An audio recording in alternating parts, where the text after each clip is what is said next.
I'll be drinking Leinenkugels, watching Packer football. She's under the reading light with Prevention Magazine.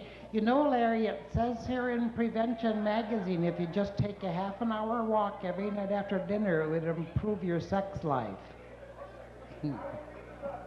So, honey, I don't think I know anybody that lives that close to the house.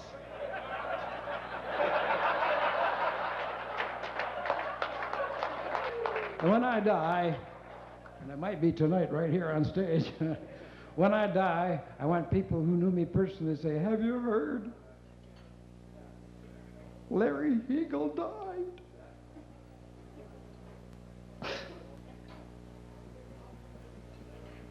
He owes me money! That's what I want to hear from my friends, I'll tell you that.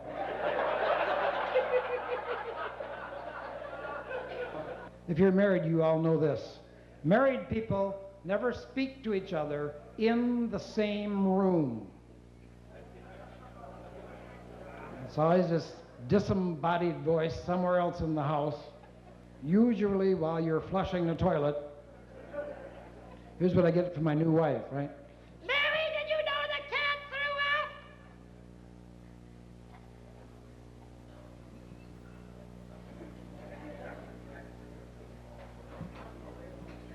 Yeah!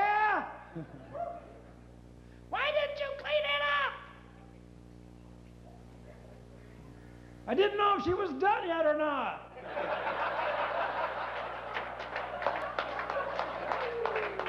Bathroom has more rules per square foot than any other room in the house. Every male in this gathering here tonight knows the first rule of the bathroom, as my kindergarten wife likes to put it. If you insist on standing up when you use the toilet, and I don't know why you do. I said, the same reason I can grow a beard, I can. Well, then put the seat and the cover up before you use it and put it back down when you're finished, or improve your aim. And she starts to quote me from the National Rifle Association rules. The shorter the barrel, the less the accuracy. Shut up.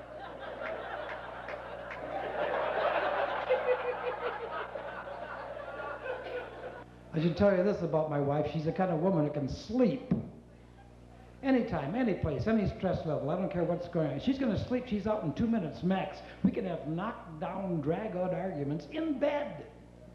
Things like, I don't know why I married you in the first place. I'm thinking about a divorce. And she'll roll over and go to sleep. I'm working for 3 hours going, oh my God, communal property law. What am I going to do with half a cat? And I finally fall asleep, and I get this. Wake up, you're snoring. Then she'll roll over and go back to sleep, and I'm awake for 3 more hours counting property.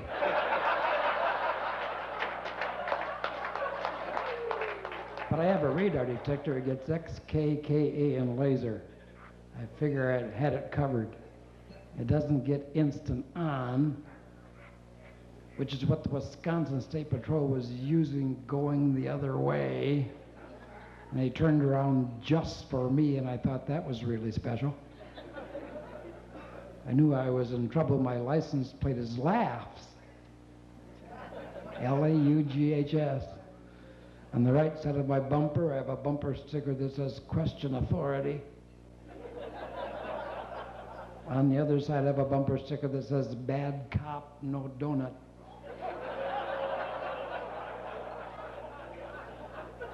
So I'm thinking to myself, I better be pretty damn funny when he gets to the window.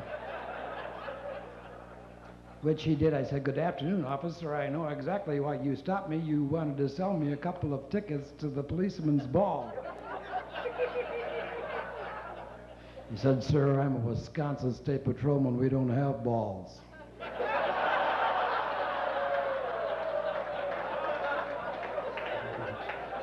And he got this look in his face like he just filled his pants. Got back in his car and left. Yes, there is a God, ladies and gentlemen. When I finish here, I'm going up to Turtle Lake because I'm on a roll, I'll tell you that.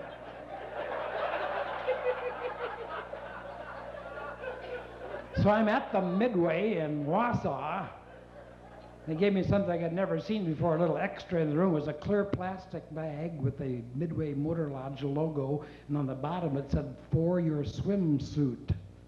So I wore it down to the whirlpool.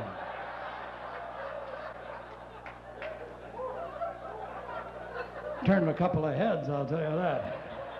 Not to mention stomachs, you know.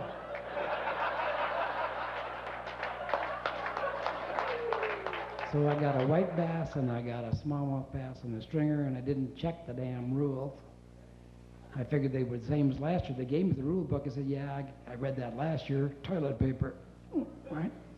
So I got these two fish, and I forgot to bring with me a measuring device. But I got a pretty good judgment in length, so I eyeballed that bass, and she was legal. So I'm cruising along. Pretty soon downriver, I hear this. Around the bend of the Chippewa River comes this guy in a brown shirt with a pine tree on his shoulder.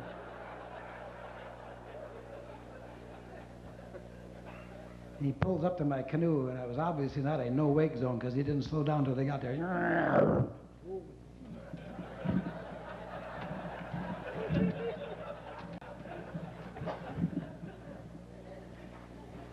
Asked me to produce a license, which I did. It wasn't even wrinkled. I said, the ink's not even dry yet. There you go. Have you caught any fish? So, dummy me. How big is that smallmouth? I said, well, officer, I didn't measure it because I forgot a measuring device, but I eyeballed her and she's legal.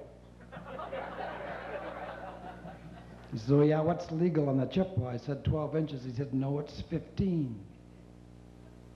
I said, 15? When did that change? He said, this season.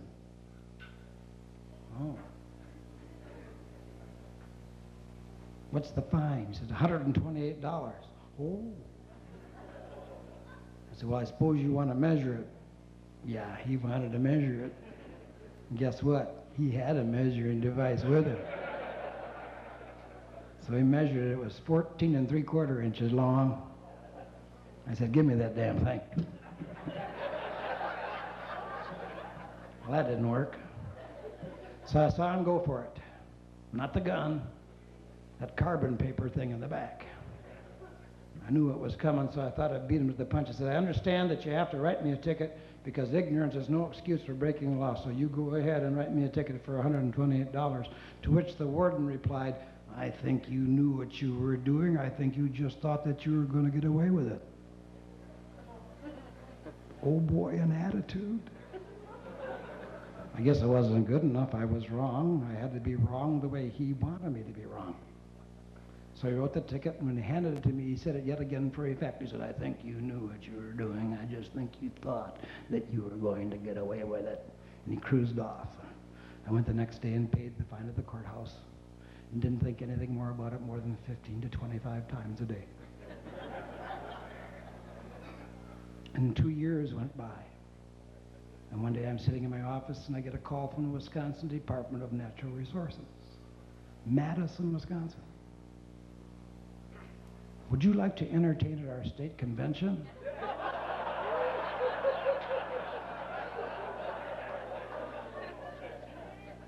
Well, I suppose. I like the next question even better. What do you charge? So I told him and tacked on $128.